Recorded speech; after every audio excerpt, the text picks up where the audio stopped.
This is the SAU Report, a program featuring interviews with the faculty, staff, students, and alumni of Southern Arkansas University in Magnolia.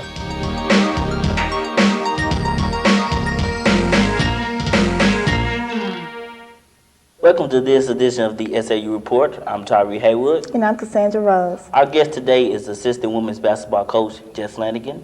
How are you doing? Doing pretty good. Okay, Jeff, you were born in Magnolia, right? How did that affect your decision to teach at this university? Having the opportunity to come directly out of college and come home to Magnolia, it made it an easier decision because the adjustment process was taken out of it. Having been from Magnolia, there's very little, if any, adjustment to be made. The only adjustment I had to make was not living in my home. Coming home from a couple of recruiting trips, I made a couple of wrong turns of going back to my house, and I had to remember I had a different house now, and that was the biggest adjustment. But it really made the decision that much easier, But the overall fact was the fact that I wanted to be a college basketball coach, and that was my goal going to college, and the fact that having a job offer as compared to some high school jobs that I had offered, that was really the decision. Being the fact that it's in Magnolia just was icing on the cake. So you really just want to just be at home, huh? I just wanted to be a college basketball coach, and the fact that it's at home, it just made it that much better. Okay. Jeff, considering that you are new, do you find yourself competing with the other coaches to be the best? No, I don't. I mean, I think it's very. I don't think it's a way to compete with other coaches that aren't in your sport, and I don't think there's a reason to compete with coaches at your school. I mean, we're all for the betterment of Southern Arkansas University, and I tell people all the time. My first cousin was Coach Al Flanigan. He's a head boys basketball coach at Parkview High School. It was one of the most prolific boys programs in the state of Arkansas. He also was an all-conference performer here at SAU, and still in the top 5 in scoring. I tell people all the time when they ask me about being a coach and I want to be the best, I say I'm still trying to be the best in my family. And if I can become the best coach in my family, and I'll be happy. So I don't have to compete with any coaches at SAU at all.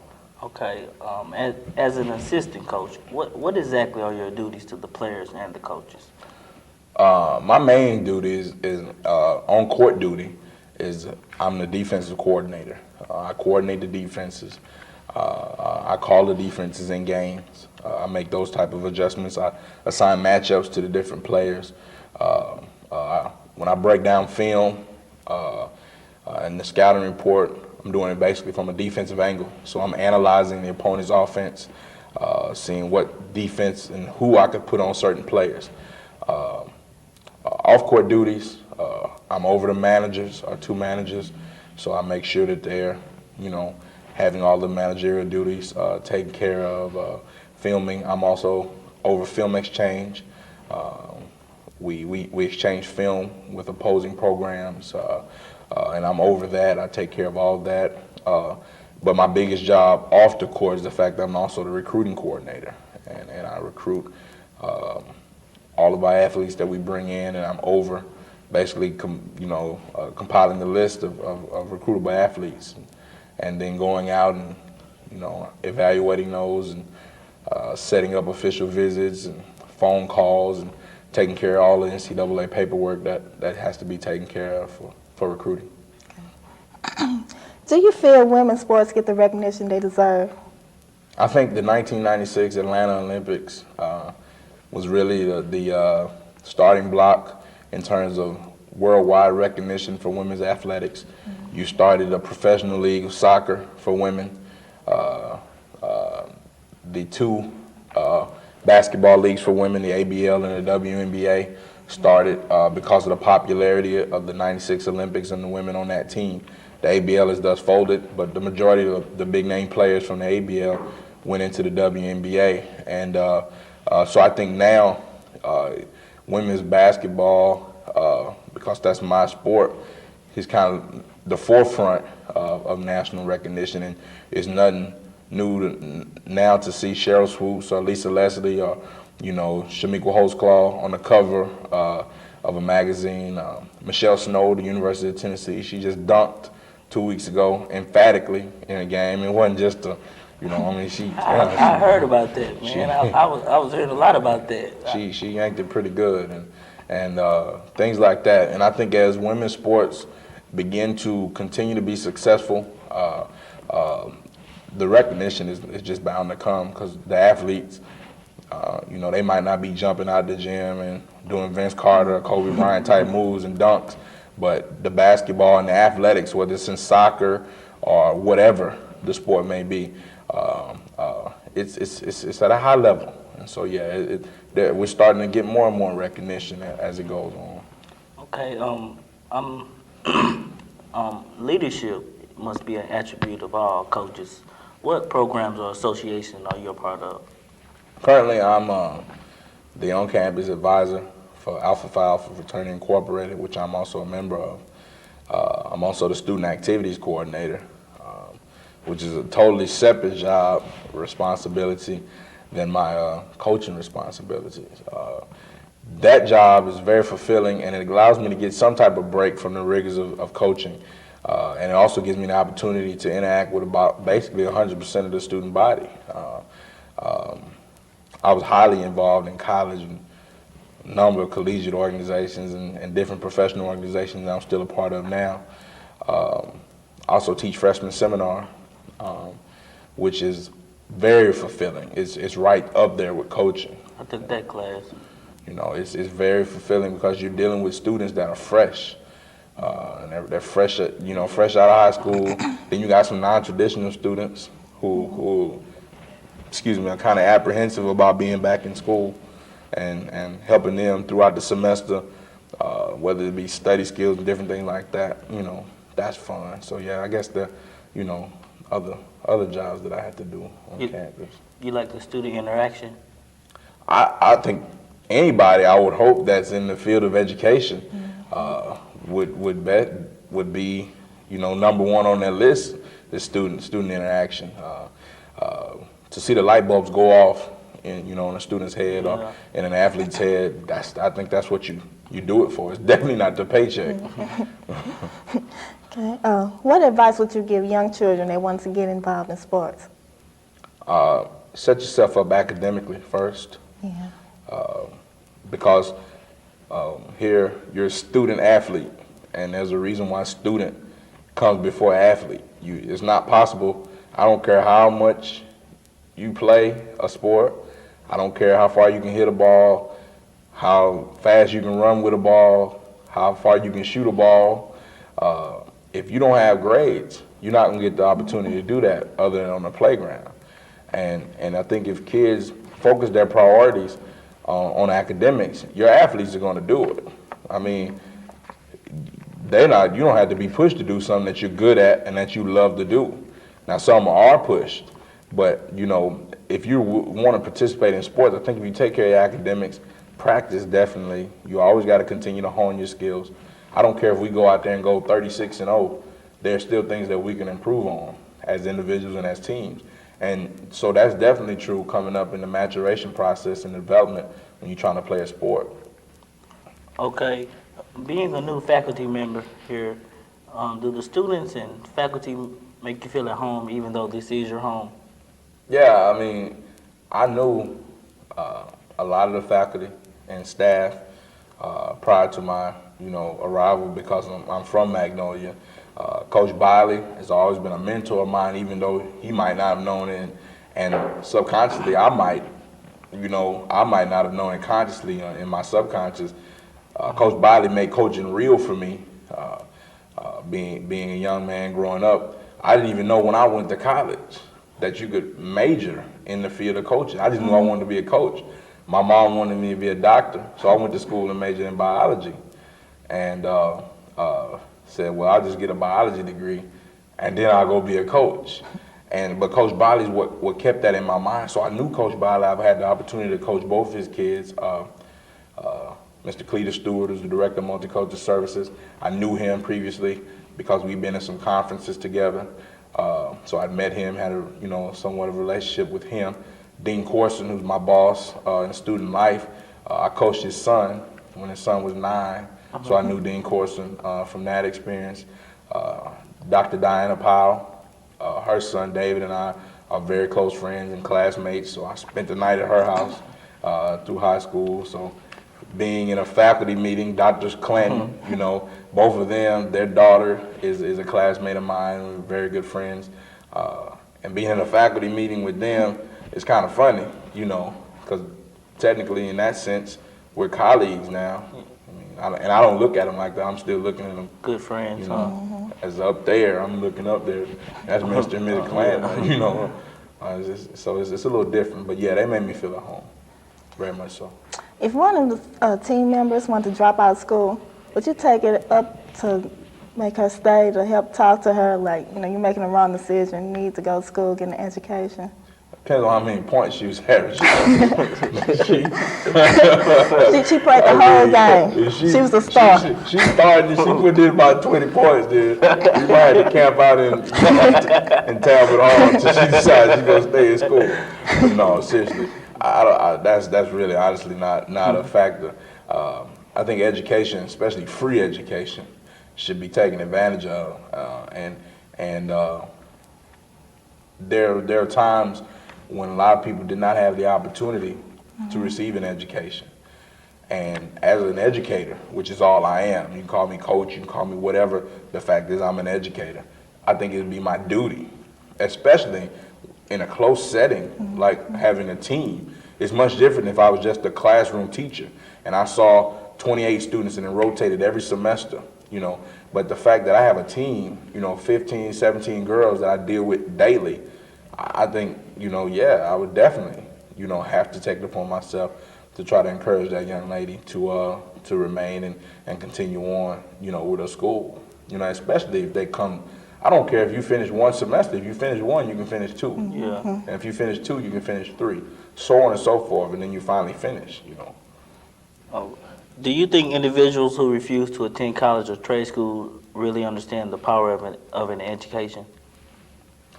Some do, but a lot don't. I think it has a lot to do with your background and your surroundings.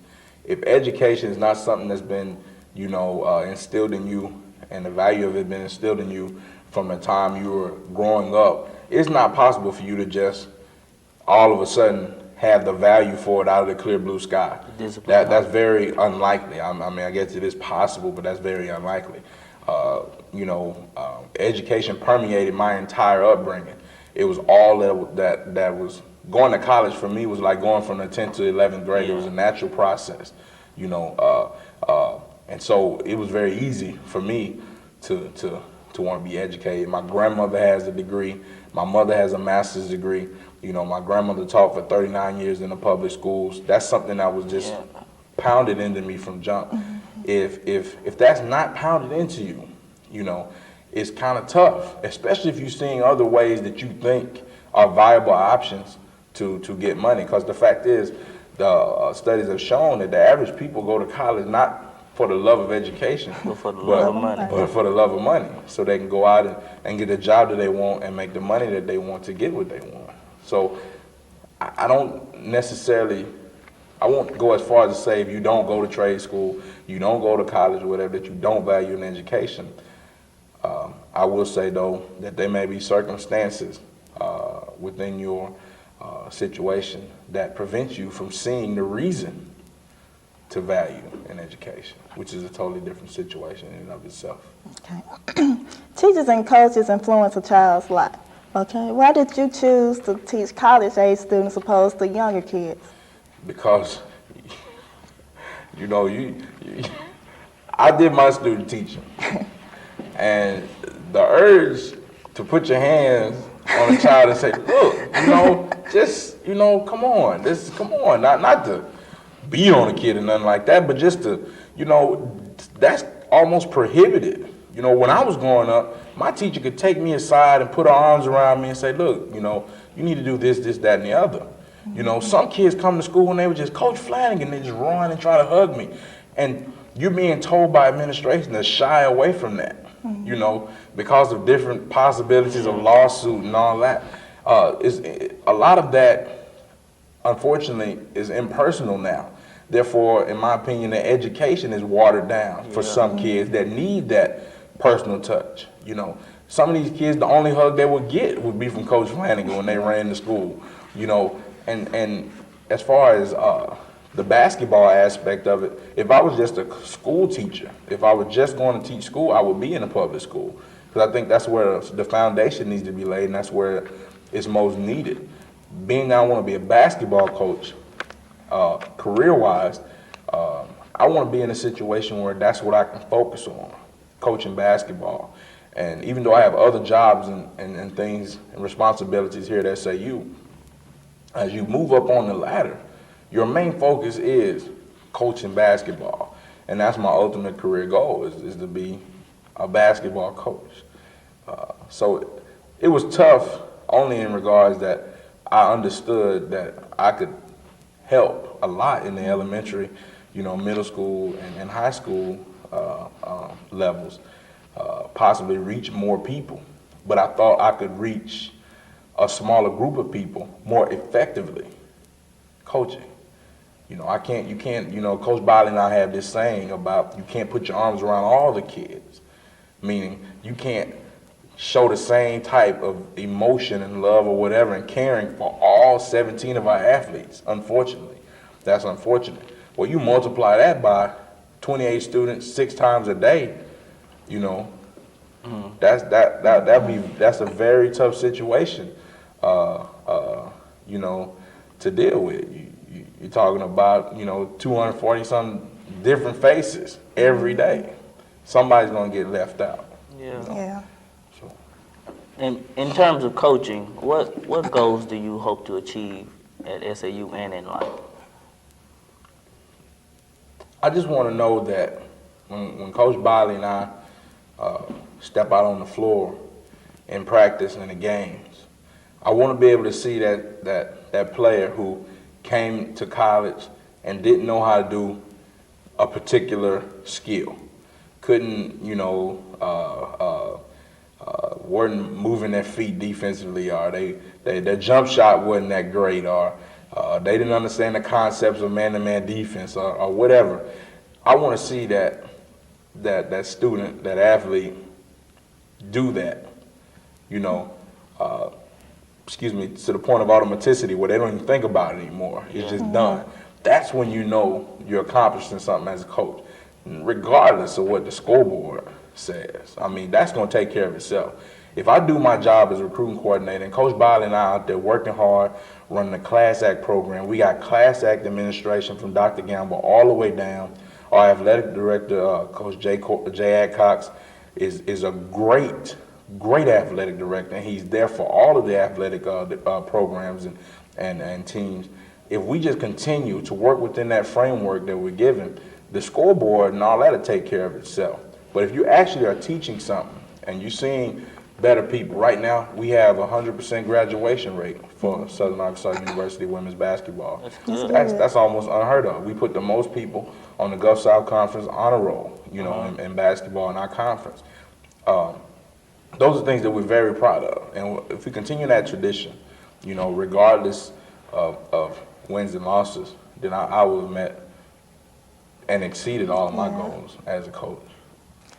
How is coaching the women's team different from coaching the men's team? I'll try and get me in trouble. It's obvious some of the things that you would say to the men you wouldn't say to the ladies. No, that's a myth. That's a myth. You try to you have to be as consistent as possible. Oh boy, this is that's a tough one. I think the biggest difference is I know I've coached guys before, and you can be cool with the guys, you know, whatever, and that's fine, and they may or may not have a strong like or dislike for you. the females seem more appreciative, you know, at the end of the day. They seem to need the bond of player-coach more than the males. They seem to want that bond. They want to like you as a person. They want to respect you as a person. A guy, you know, you might just, you know, if he's playing, you know, oh yeah, Coach Flanigan's a great coach. Now he riding the bench, I can't stand Coach Flanigan. You know, that might be a slight difference, and all that could vary. Our girls are a great group of girls, very talented young ladies, gifted on and off the court, and great to work with, as been the case with any guys that I've had the opportunity to coach also. So I'm just going to ride that answer with that.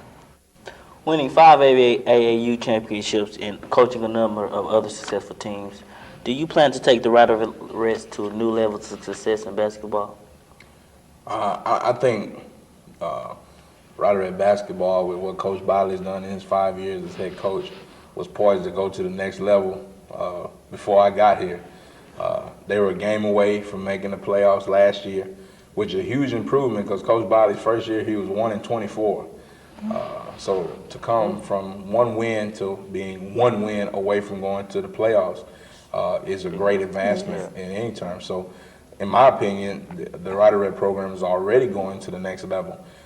As for my championships and athletes I've had the opportunity to be associated with, I think that will help because I've had the opportunity to be there and go to that next level, and therefore to help me stay focused on how to get there. And in all my jobs and recruiting and all that, how to bring in the type of athletes that are going to help us get there. Because Coach Biley and I, we can't go out there and make a shot, play some defense. You know, we got to put the athletes out there. There's an old saying, you can't win the Kentucky Derby with a mule. You know, and I know we're the mule rider, but we can't place a bunch of mules out there. We got to have horses on the stage. Okay. How do you and the other coaches help the players make the transition from high school basketball to college basketball? Freshman athletes are very tough to deal with because their psyche is very fragile. You can't come in, unless you got a freshman that's the best player on your team, bar none, she comes in, proves that in practice, you can't just slap her in the starting lineup, you know, because if you do and she doesn't perform or you just want to make a change because of matchups or whatever, then that person, that freshman might think that, oh man, I didn't play well, and you could possibly lose that freshman, you know, for the rest of the year. So what we try to do is bring them along slowly, let them get ingratiated into the community, the classroom, you know, and the team in itself. The basketball part will take care of itself, you know, because if we recruited them, they got some skill, and it's just a matter of time before that skill comes out. How do you encourage your students to achieve excellence on and off the court? We just tell them to put everything you have, leave it all on the court, leave everything you have in the classroom. And that means you give your 100% effort regardless, whether it's walking to class or running them down the basketball floor. If you do that, regardless of what grade you get in the class, regardless of what the score is on the scoreboard at the end of the game, you're going to be happy with your performance.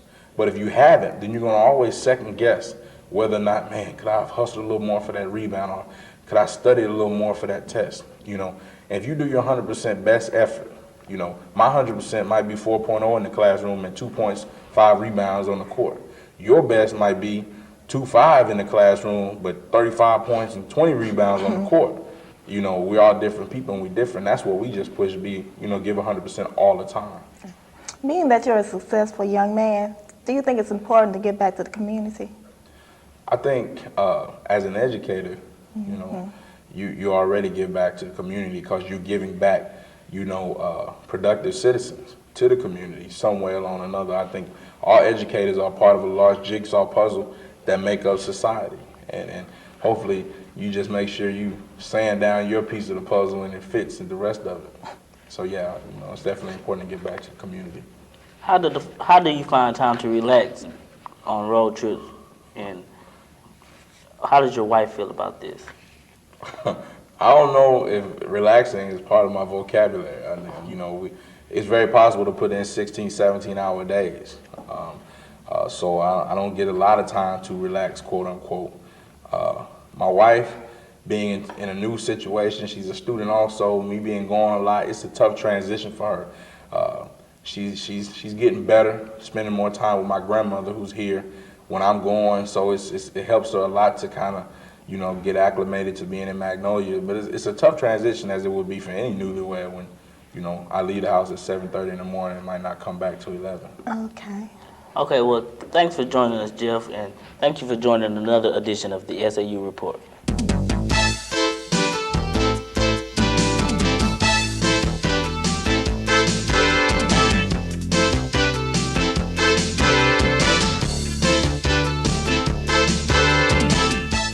The SAU Report is a production of broadcast journalism students in the Department of Theater and Mass Communication at Southern Arkansas University in Magnolia.